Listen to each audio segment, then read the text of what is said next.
Another day on the boat. As usual, I awoke to the sound of the crashing waves and training going on up on the other decks. Fatigued by the events of the previous day, I make my way out of bed and go to the captain to see what needs to be done for today. He chews me up for my horrid performance on the day prior, and he gives me extra training to do personally. Not fun. After I finish the captain's personal training, I head up to the rest of the crew as usual to meet up with them and catch up. It's all fun and games until the authority begins attacking our ship out of nowhere. I scramble to my station to fight them off, but it's too late. I hear a deafening explosion and everything goes black.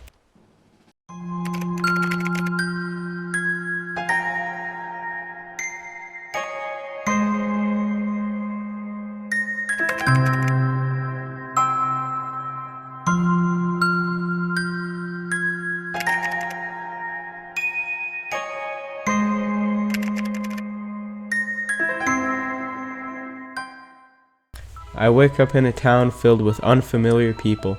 The town's name was Etris. I searched the town looking for answers regarding my ship, but unfortunately my search would come up empty.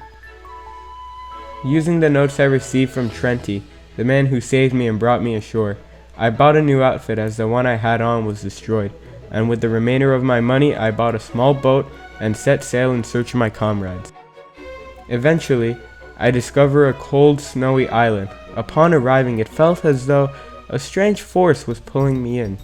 After searching the island and narrowly escaping some strange guards, I find a man named Etris. He tells me about a powerful trial on the island that a faction known as the Ministry is investigating, called the Trial of One. After hearing that name, I felt the same feeling from when I first arrived on the island. So following the men's directions, I locate the trial and enter. After entering the trial, I was stripped of everything I had on me, which albeit was not much, and then I was faced with horrific monsters beyond my comprehension. I struggled, defeating waves of enemies and gaining strength through them. Eventually though, I came out victorious, a different man from before, a stronger man from before. I continued exploring the snowy island, eventually finding a nice lady named Ilita, who was a vision shaper. She could make clones and she loved playing games. I decided to play a little game with her to pass the time. What I thought was a fun little game turned out to be an ambush, as I was suddenly attacked and caught off guard by a man dressed in all black who could summon monsters that could use attacks on me. I had to quickly flee the island if I didn't want to perish. I quickly ran back to my boat, got on it, and decided to take the shipwright's advice and head down to Aresia. I landed ashore and decided to explore the island. I discovered that the island was seemingly empty though. I walked around to explore the terrain before coming across what I believed was a town. I entered the settlement and it was an ambush. Bandits appearing out of nowhere to jump me. I knew that this island was a home for these bandits and I would have to be more cautious from now on. I swiftly took out the bandits and continued on for my journey. After clearing out the bandits' camp, I continued exploring, finding caves full of Sharkos and multiple bandit ambushes, which the Sharkos I could deal with easily through my training through the Trial of One. I wandered upon a place with cool purple flames lighting up the room. There I learned about the Forge of Sin, how it was stolen away not too long ago. Seemed interesting, so I decided to make a mental note about finding the forge and decided it was time to depart Aresia. I returned back to Etris to sell my wares for my expedition, and then I set off once more in search of adventure. I found multiple small islands with amazing loot but a lot of dangerous mobs on it. Throughout my adventures, I heard tale of a man in the Eastern Luminant who could teach me lightning magic. That sounded pretty cool. With a new goal, I set out to sea with a clear mind. I was gonna become a lightning mage.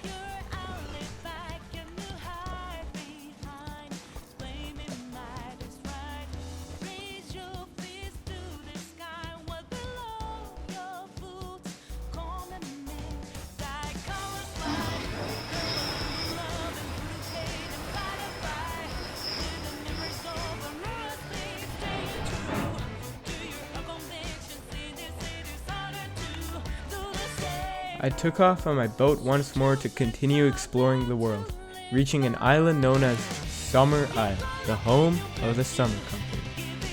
I explored around the wonderful island, looking around how it was built like a giant castle of some sorts. I met with a man by the name of Funke, who taught me the ways of the Thunder Caller. With my newfound attunement magic, I left the Summer Isle and once more ventured off to find new lands. Deciding to backtrack to an island I first saw when I arrived on the Luminant, I arrived on an island called the Songseeker Wilds. I decided to explore the island. It was like a jungle of sorts, mixed with rudimentary buildings and a giant gate that I did not want to go through. As I was exploring, I was attacked by the inhabitants of the island who all wielded attunement magic, and I was forced to massacre them all. Oopsie. I decided to help a kind man out with taking out some mine skippers that were flooding the mines, and in return, he helped me gain power. While looking through the caves, I found an ominous shrine. It looked evil in nature. I made a deal with the shrine. For some knowledge, he said he would give me some power. After making that deal, it felt as if some areas where I was strongest weakening, but in return the skills which I was lacking grew stronger. I felt as though I was a more complete fighter. Eventually, I finally found another island, a small prison that belonged to the Authority. I wasn't a big fan of the Authority considering what they did to my crew and my ship, but I decided to play nice as attacking now would be pointless, especially on their home turf. I ventured onward through the dying sands, through the Bluester Rift, until I reached the star-swept valley, a desert on a high mountain where shards of stars fall upon the sands, glistening like little stones. Here proved to be dangerous. I fought against lots of enemies, mainly threshers. Thankfully, my training in the Trial of One proved to be very useful here as I knew their attacks and managed to deal with them swiftly. I passed through a giant door leading to a place called the Lord's Grove. The Lord's Grove was very different than the Star-Swept Valley. Instead of having dry, plain deserts, it was a hilly region filled with lush forest and statues of Hive Lords, whatever that meant. While walking through the forest, I found a deep owl, which I swiftly took care of, and I received this feather as a reward. I continued walking through the forest until I found a place with nowhere left to turn except with a fountain near it. I decided to invoke the fountain just to see what would happen, and I got transported to a ginormous tree known as the Great Hive. I guess that's what the Hive Lords were protecting. Here, I decided to book myself into the inn and decided to explore around the Great Hive. It was a nice sort of area, and until I finally returned back to the entrance with the 5 fountains. I picked one to use and see where it would take me, and I got transported back to Aresia. I took this opportunity to return back to Etris, and I decided to get to know the locals better. After giving them some wood to keep their fires burning, I had become quite good friends with the Etrians, and one Etrian in particular had a job for me. His name was Kenneth, and he was a noble Etrian wondering who really is the new leader of Etris after the king mysteriously vanished, the Lord Regent. Kenneth was a good man worried for his town, and he wanted me to gather info on the Lord Regent to put his mind at ease. I went around the city searching for clues. I talked to the librarian, as he would probably know about the old Etria given his age, and he told me the Lord Regent kinda came out of nowhere. He destroyed all history and knowledge concerning Etria before his rule in one night. Seems legit. I knew the Lord Regent was probably up to no good, so I headed back to Kenneth to report my finding. Kenneth was gone. I ran all around Etris and the Etrian Wilds trying to find him, eventually finding some fresh claw marks near the home of the children of Nave. I followed the marks and I found Kenneth. Dead. I talked to the Etrian royal guard near him to explain himself and what's going on here. All he said was, I had an audience with the Lord Regent. I decided to take it up with this Lord Regent fellow. give him peace of my mind, and I went to his palace to confront him. The Lord Regent had a job for me, to go out and slay the Duke of Aresia to bring back the Forge of Sin, which I learned about earlier. I decided if I want to take out the Lord Regent, I would have to get on his good side to get into his inner circle and strike. I ventured through Aresia once more, going to the underground poison caves and venturing through the Duke's manor using the key that the Lord Regent had given me. Eventually, I found his laboratory.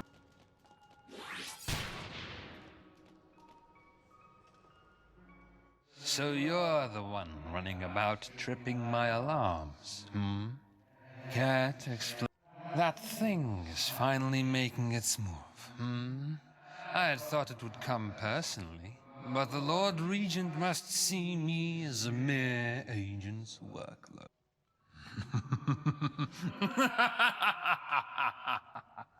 I'd thought for sure you were an agent, but you're, what, let me guess, some notable Etrian adventurer or something. That island's prospects are certainly grim. There's no real point in explaining further, as this is the end of the line. Even if you gave up on the Forge, I'm not about to let one. I knew that there was no option for negotiation here, and the Duke knew that too, as he struck first. The Duke had a shield around him, which would parry any attack I tried to do against it. My main goal right now was to find a way to take down the Duke's shield and attack him. Eventually, I figured out that the shield was weakening from the amount of hits that it was taking. I ended up taking down the shield with enough hits, but I soon fell in battle. I arrived back at Etris to get some more food and resupply for the next expedition and taking down the Duke. Unfortunately, the town was in chaos. The city was burning, the people were screaming, and it was the Central Authority who was attacking this once beloved peaceful town. Just as they had with my ship, I quickly sprung into action, attacking the Authority guards for the evils they have done in this world. I helped the Etrian guards take out the Authority, and eventually we drove them out and forced them to retreat, and I was rewarded handsomely for my effort. After this, I decided that I needed some help with the Duke. I found a kind man who was willing to take on the Duke with me, and together we marched right back into the Duke's manor, right into his lab, and began fighting him once more. Together we managed to take down his shield quite easily, and in a much faster pace than the last time around, and eventually we easily defeated him. I could not take this big ass Forge of Sin all the way back with me to Etris, but I decided to return back to the Lord Regent to let him know of my efforts and to claim a reward for helping the country and to gain his trust. As I sailed back to Etris, I walked with pride, knowing I had done this town a great service. I walked into the Lord Regent's palace ready to receive my reward, but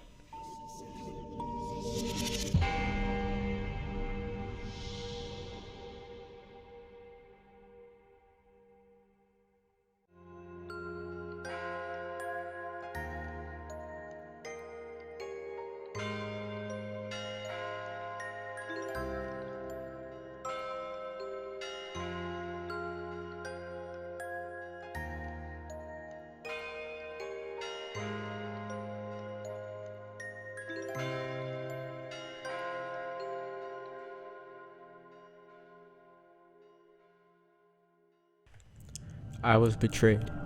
I awoke in an unfamiliar place, beneath the waves. How long was I out? Days? Months? No.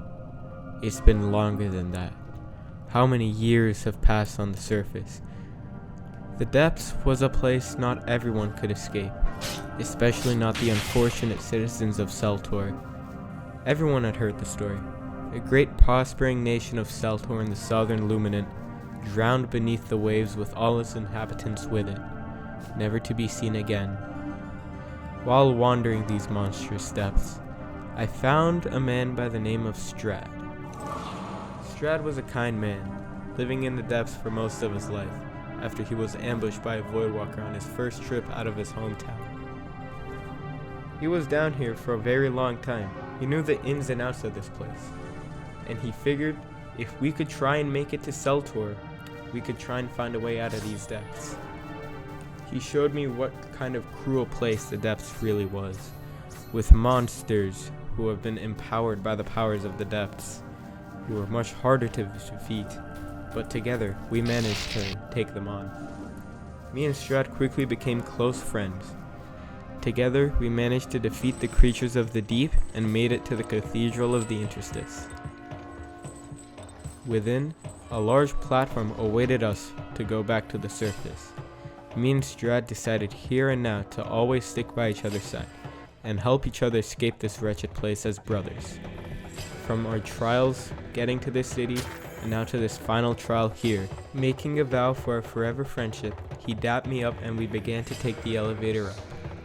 Within the trial room, we had to fight a monster of the deep known as an enforcer, another fallen adventurer who once tried to escape the trial, but fell in battle and became part of it. It was also something I had encountered in the Trial of One, which really proved to help in my adventure. For the two of us, it proved to be light work, and we soon ascended back to the surface.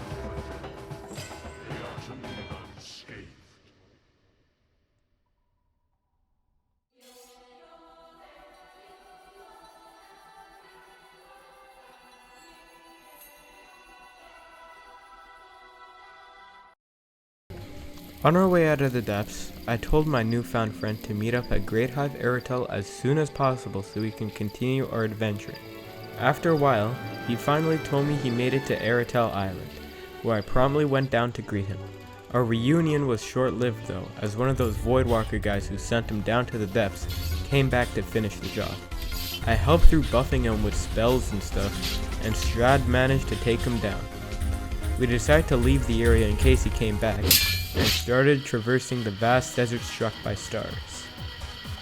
The once bright yellow sands began to darken as we approached a tall mountain. With nowhere else to go, we climbed the mountain to discover a cave with giant eggs. Down in the pit of the cave we found a giant spider fighting an authority officer. I wasn't a fan of the authority, but I didn't want to watch as this poor fellow died fighting for his life against a giant spider. I wouldn't want that shit on my gravestone either. The spider was no match for me and Strad, and we took it down fairly quickly. Instead of thanking us though, the bum-ass authority guard began attacking Strad out of nowhere, and me and my friend put the dude out of his misery. We continued up the mountain just to be met with a breathtaking sight at the peak. Vast ocean and islands as far as the eye could see, just when the sun was coming up as well. Me and Strad watched the sun rise as we talk more about life. So far, our friendship was mainly based around survival, us working together to defeat the harsh realities of this world. But during our talk, he opened up to me, and I learned how kind of a person he was. All he wanted to do was to help people not become like him, trapped in the depths, scared for their lives. He wanted people to live happily.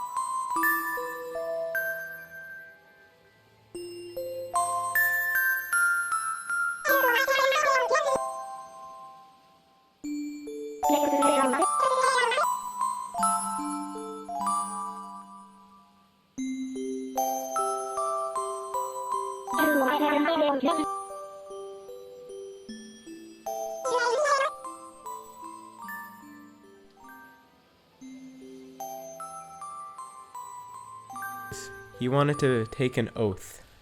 He wanted to become a vision shaper, just like Aelita that I met back on Menestria, or to become a Silent Heart to help protect the ones he loves using brute force.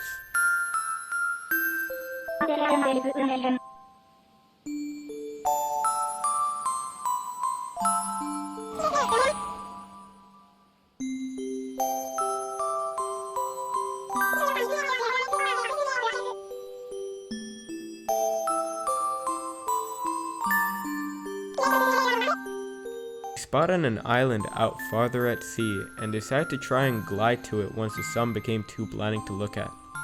We got over halfway there, but that's when disaster struck. Out of nowhere, my glider snapped and failed and I plummeted into the sea.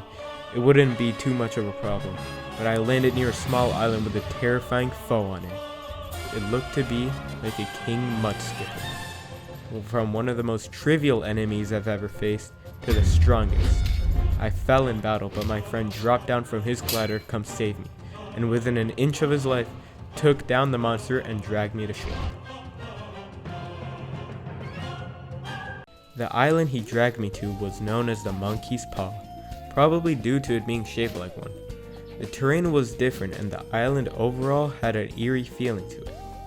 We climbed a small hill until we got to a large clearing and a cliff. I looked over the cliff and saw a massive blue monkey thing. I didn't even want to know what that was, so me and Strad scrambled out of there. Looking at my map to figure out where we should head next, I noticed I finally filled it out. But that can't be all there was to this world. There had to be more. And me and Strad would be the first to find more, to fill out even more of this map. We decided to pick a direction on the compass to get our bearings, and we started heading straight till we found something. We stumbled into a sea called the Void Sea, a white ocean full of fog and whirlpools leading straight down to the depths. It seemed as this place was connected to the depths, as I could hear the sounds of the deep below. It's as if the deep was calling to me. We swerved in and out of whirlpools until through the dense fog, I could make out what seemed like a giant mountain. We've done it. Me and Strat had finally made it to uncharted lands. The island seemed to be ancient in nature, from an ancient race which worshipped the moon's eye. There was a clear path leading to the peak of the mountain, beckoning us to follow. Me and Strat climbed the mountain with the wind growing stronger to try and push us off. What we didn't take into account though, and a stupid decision on our part, was thinking an island this far out wouldn't be uninhabited. A giant white golem like the ones I saw back in Aresia appeared to attack us as if it was the guardian of this land. It proved to be much stronger than the golems on Aresia, kicking us off into the water. I could see my life flash before my eyes as I hit the water. Strad, being the amazing friend he is, jumped down to save me once more.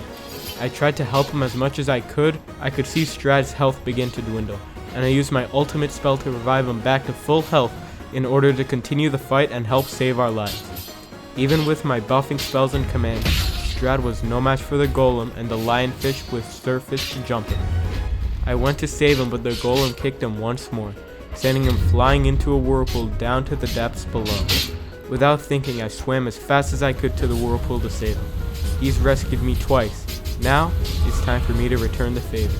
I jumped into the whirlpool, sending me back into the depths once more.